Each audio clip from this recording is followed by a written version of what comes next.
अस्सलामुअलैकुम मुफ्ती साहब, मैं अतीक अहमद भंडारी से एक सवाल है। दुकान का माल का ज़कात कैसे निकालें? अगर माल हो, पैसा न हो और कर्ज़ भी हो तो ज़कात कैसे निकाल सकते हैं? मेहरबानी करके आप इसका जवाब ज़रूर दीजिएगा।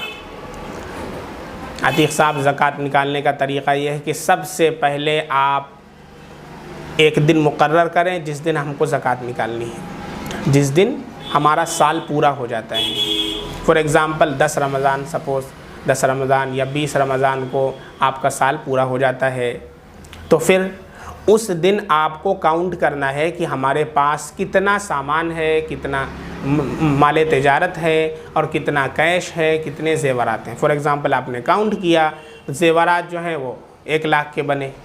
इसी तरीक़े से कैश आपके पास 1 लाख है, 2 लाख हो गया।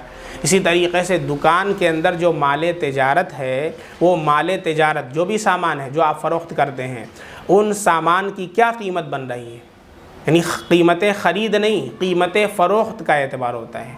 जैसे अगर आपकी कपड़े की दुकान है, आपने एक जीन्स ख़रीदा है 200 की, लेकिन आप उसे फ़रोख्त करते हैं मार्केट में, जो उसका रेट चल रहा है, आप जो फ़रोख्त करेंगे वो 250 में करेंगे, तो 250 की कीमत के एतबार से हमको ज़कात निकालना है, 200 के हिसाब से नहीं। ये नहीं कि आपकी दुकान में हमने 1 लाख का माल लाया तो 1 लाख के हिसाब से निकाला, नहीं, 1 लाख का आप माल लाए तो उसे आज के दिन कितने में फ़रोख्त होगी वो सामान, वो जितने में फ़रोख्त होगा उसकी कीमत के हिसाब से ज़कात निकलेगी। अब जैसे दुकान के अंदर 1 लाख का माल है लेकिन वो निकलेगा 1,20,000 में, तो 1,20,000 के हिसाब से ज़कात निकलेगी।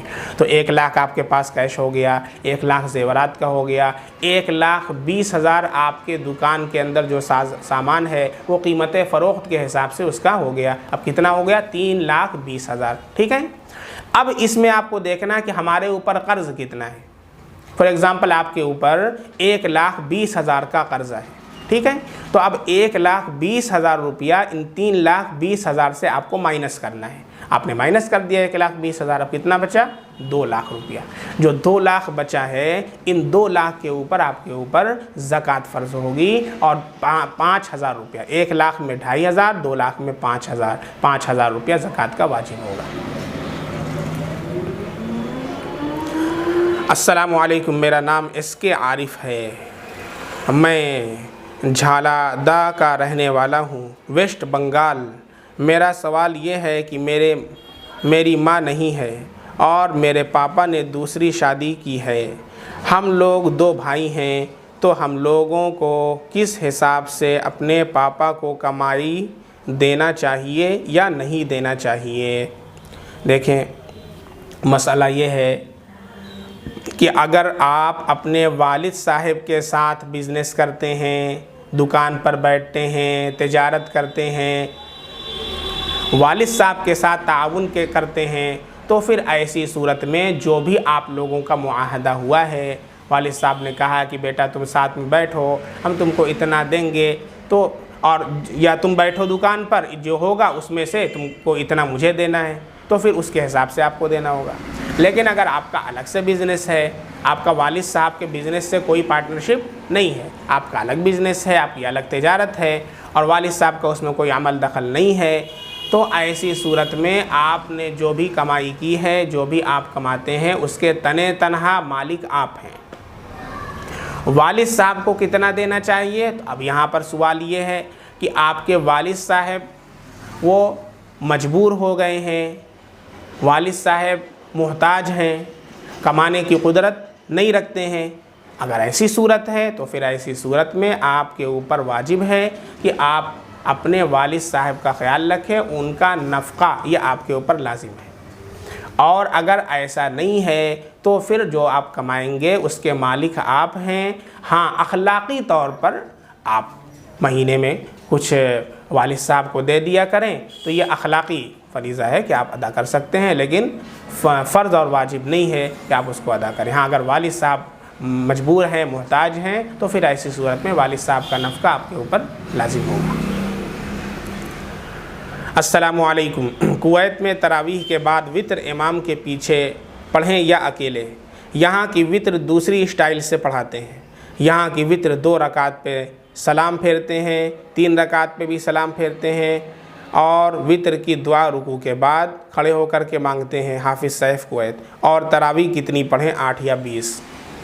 हाफिज़ सैफ साहब हनफिया के नज़दीक वितर 1 सलाम से पढ़ना ये राजे है, 2 सलाम से पढ़ना दुरुस्त नहीं है। इसलिए अगर कोई ऐसा इमाम हो जो वितर को 2 सलाम से पढ़ाए तो उसके पीछे आप बिल्कुल नमाज वितर की ना पढ़ें, आप बिल्कुल अलग होकर के पढ़ें।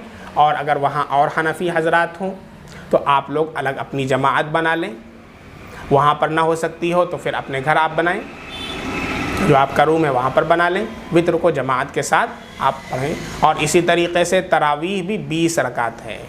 खुद अल्लाह के नबी सल्लल्लाहु अलैहि वसल्लम ने 2 दिन तमाम सहाबा को तरावीह पढ़ाई, 20 रकात पढ़ाई।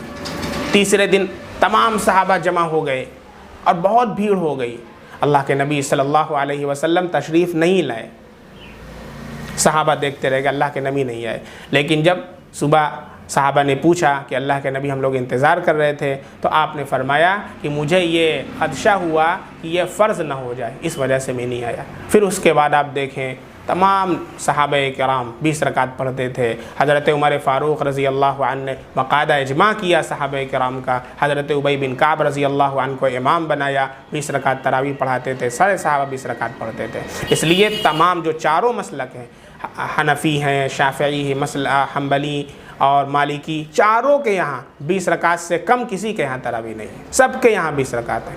कि कुछ लोग हैं जो जुमहूर से कटे हुए हैं, वो अपनी जो है 8 रकात तरावी कायम करते हैं और उनकी कोई दलील नहीं है, उनको असल में मुगालता हो गया। जो तहज्जुद की रिवायत है उसे वो तरावी पर फिट करते हैं। अल्लाह के बंदे, वो तहज्जुद की रिवायत है जो बुखारी में हज़रत आयशा रज़ी अल्लाह अन्हा की रिवायत है कि अल्लाह के नबी सल्लल्लाहु अलैहि वसल्लम 8 रकात और 3 रकात वितर पढ़ते थे फ़ी रमज़ाना व फ़ी गैरिही, वहाँ भी लिखा हुआ है, लेकिन वो लोग उसे छुपा लेते हैं। रमज़ान में भी पढ़ते थे और रमज़ान के अलावा में भी पढ़ते थे, यानी पूरे साल आप सल्लल्लाहु अलैहि वसल्लम पढ़ते थे। तो जाहिर सी बात है तरावी पूरे साल तो पढ़ी नहीं जाती है। और दूसरी चीज़ की तरावी आप देखें लॉजिकली भी, तरावीह जो है ये तरवीहा की जमा है। तरावी किसकी जमा है? तरवीहा। और तरवीहा के क्या माने आते हैं? जो 4 रकात के बाद बैठ करके थोड़ी सी राहत हासिल की जाती है, आराम लिया जाता है, जो दुआ पढ़ी जाती है उसे तरवीहा कहते हैं। अब ये बताएं, अगर 8 रकात तरावी होती तो अरबी में 8 रकात 2 तरवीहा हुआ। इसके लिए तरावी का वर्ड नहीं आता है, इसके लिए तरवीहतान या तरवीहतैन बोलते हैं। ये अरबी ग्रामर के हिसाब से भी गलत है। तरावी का इतलाक़ 12 से कम पर होता ही नहीं। तो जो 8 रकात वाले हैं तो तरावी 8 रकात तरावी ये लॉजिकली भी गलत है, नैरेटिवली भी गलत है, अकलन भी गलत है, नकलन भी गलत है। इसलिए आप 20 रकात तरावी पढ़ें। और अगर कोई ऐसा इमाम ना हो जो 1 सलाम से पढ़ाए तो आप अलग हो करके आप अपनी नमाज पढ़ सकते हैं।